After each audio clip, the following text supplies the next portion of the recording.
नमस्कार, मैं doctor Shrimati Alka Meshram, principal government PG college Vaishali Nagar Bhilai. My college is affiliated by Hemchand university Durg, Chhattisgarh.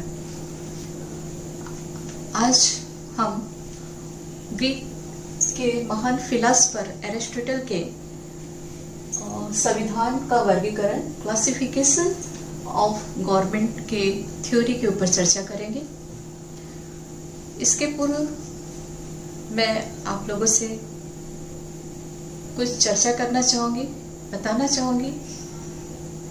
और ये हम सभी जानते हैं कि राजनीति विज्ञान के अंतर्गत सुकरात, प्लेटो और अरस्तु, ये तीन नाम ऐसे हैं, जब एक का नाम लो तो तीनों नाम आ ही जाते हैं।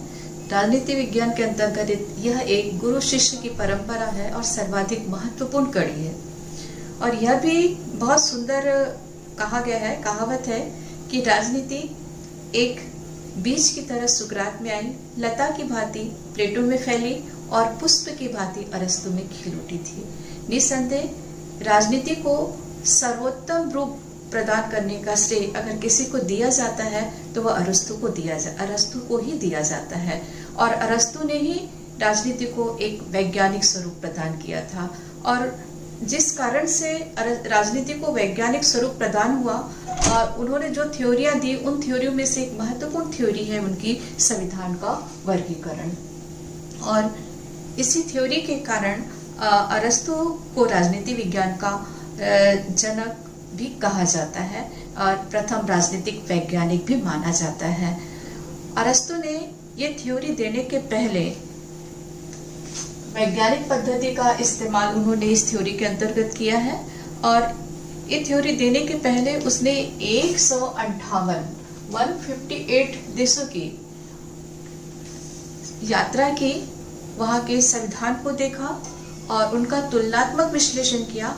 उसके पश्चात उन्होंने जो निष्कर्ष दिए कि पूरे विश्व में कितने प्रकार की शासन व्यवस्था होती है, वह निष्कर्ष आज भी प्रासंगिक है। उन्होंने जो थ्योरी दी थी वह उस थ्योरी के अनुसार ही आज हमें विश्व के विभिन्न देशों में शासन व्यवस्थाएं या संविधान देखने को मिलती है। अरस्तु के संविधान का वर्गीकरण या क्लासिफिकेशन ऑफ गवर्नमेंट को देखने के पहले हम थोड़ा सा चर्चा करेंगे संविधान क्या है। संविधान के संबंध में बारकर महोदय ने कहा है कि संविधान का अर्थ है जीवन का ढंग या सामाजिक सदाचार की रीति एवं सामाजिक पदों को प्रदान करने की विधि। ये बात बारकर ने ईसा के जन्म के बाद कही थी, लेकिन बहुत पहले ईसा पूर्व अरस्तु ने संविधान के संबंध में यही बात कही थी। अरस्तु ने कहा था, संविधान राज्य की एक व्यवस्था है जो संप्रभुता का निवास, वितरण तथा राजनीतिक समूह के उद्देश्य का निर्धारण करती है। निसंदेह आज भी हम देखें तो संविधान क्या है? राज्य की एक व्यवस्था है जो संप्रभुता का निवास, वितरण और राजनीतिक समूह के उद्देश्य का निर्धारण करती है। आज के क्षेत्र में भी उनकी यह थ्योरी प्रासंगिक है, उनका यह विचार पूर्णतः सत्य है। अरस्तु आगे कहते हैं, परिभाषा देते हैं संविधान के संबंध में कि संविधान सारभूत मुख्य विषय विभिन्न शासन पदों के अधिकारों, कर्तव्यों और सीमाओं का निर्धारण करता है। संविधान सारभूत मुख्य विषय विभिन्न शासन पदों के अधिकार, कर्तव्य और सीमाओं का निर्धारण करता है। आगे अरस्तु संविधान के संबंध में कहते हैं कि राज्य की सर्वोच्च शक्ति नागरिकों के कुछ समूह में होती है जो शासनारूढ़ होते हैं। राज्य की सर्वोच्च शक्ति नागरिकों के उस समूह में होती है जो शासनारूढ़ होते हैं। शासनारूढ़ नागरिकों का समूह ही संविधान है। शासनारूढ़ नागरिकों का समूह ही संविधान। अरस्तु ने अपनी फेमस पुस्तक पॉलिटिक्स में संविधान के वर्गीकरण की थ्योरी दी है और उनकी यह थ्योरी बहुत ही सुव्यवस्थित और सुप्रतिपादित है। अरस्तु के पहले भी प्लेटो और हेरोडोटस ने संविधान के वर्गीकरण के संबंध में अपने विचारों को दिया है, लेकिन वह उतने व्यवस्थित और सुप्रतिपादित नहीं है लेकिन जितने कि अरस्तु के हैं। अरस्तु ने अपने पॉलिटिक्स में कहा है संविधान के संबंध में। एक बात तो मैं बताना चाहूंगी कि अरस्तु संविधान, राज्य, सरकार या शासन, इन तीनों में किसी भी प्रकार का कोई अंतर नहीं करता। उसके लिए तीनों एक ही हैं। पॉलिटिक्स में अरस्तु कहते हैं कि प्रत्येक प्रकार की सरकार अथवा शासन की शक्ति संपूर्ण राज्य पर होती है और यही प्रभुत्व शक्ति आवश्यक रूप से एक, कुछ अथवा अनेक हाथों में होती है। इनके द्वारा जब प्रभुत्व शक्ति का प्रयोग सार्वजनिक हित के लिए किया जाता है तब राज्य में सुशासन होता है। लेकिन जब केवल एक, कुछ अथवा अनेक के हितों के लिए ही ध्यान में रख करके जब शासन की शक्ति का प्रयोग किया जाता है तब वह शासन कुशासन बन जाता है। अरस्तु की इस थ्योरी को देखें या इन बातों को देखें तो इसके अगर हम इनका विश्लेषण करते हैं तो पाते हैं कि अरस्तु ने बताया है कि संविधान के दो रूप होते हैं। एक तो है या संविधान का उन्होंने दो आधारों पर वर्गीकरण किया है।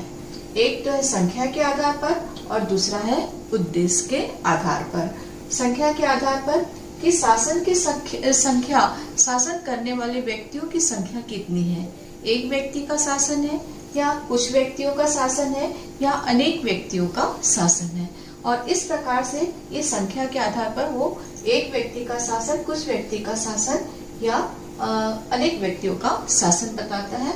और ये एक, कुछ या अनेक व्यक्तियों के शासन करने का उद्देश्य क्या है, उद्देश्य के आधार पर वह उसके दो रूप बताता है। एक तो होता है स्वाभाविक रूप और दूसरा होता है विकृत रूप।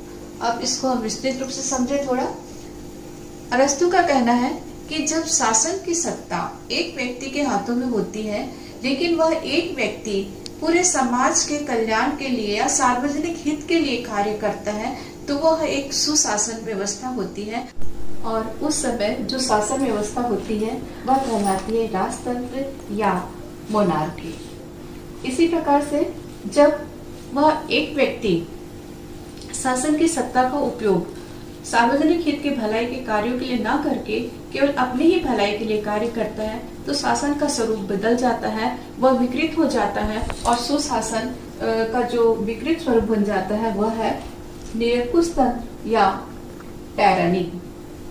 इसी प्रकार से अरस्तु का कहना है कि अगर शासन की सत्ता कुछ थोड़े से लोगों के हाथों में हो, जिससे कि वह थोड़े से कुछ व्यक्तियों का शासन, उससे वह कहता है कुलीन तंत्र।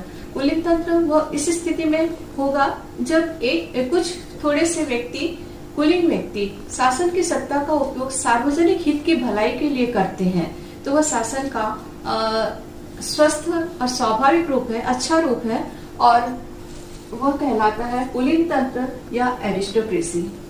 लेकिन जब यही थोड़े से कुलीन व्यक्ति शासन की सत्ता का उपयोग सार्वजनिक भलाई के लिए ना करके, सार्वजनिक हितों की पूर्ति के लिए ना करके कुछ थोड़े से लोगों के हितों की पूर्ति के लिए करते हैं तो शासन का वह स्वरूप विकृत हो जाता है और वह बन जाता है धनिक तंत्र, ओलिगार्की। तीसरा उन्होंने जो वर्गीकरण किया है संख्या के आधार पर, अगर शासन की सत्ता बहुत से लोगों के हाथों में या सभी लोगों के हाथों में या सार्वजनिक लोगों के हाथों में हो तो और वह पूरे सार्वजनिक लोगों के हितों के लिए ही कार्य करते हैं तो शासन का वह स्वस्थ स्वरूप है और वह सुशासन है और उसे कहा जाता है प्रजातंत्र या पॉलिटी। लेकिन जब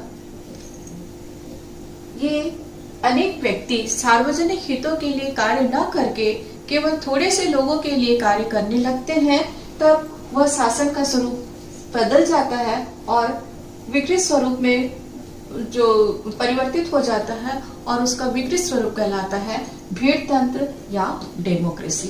इस प्रकार से अरस्तु ने संख्या के आधार पर और उद्देश्य के आधार पर संविधान को 3 भागों में बांटा है।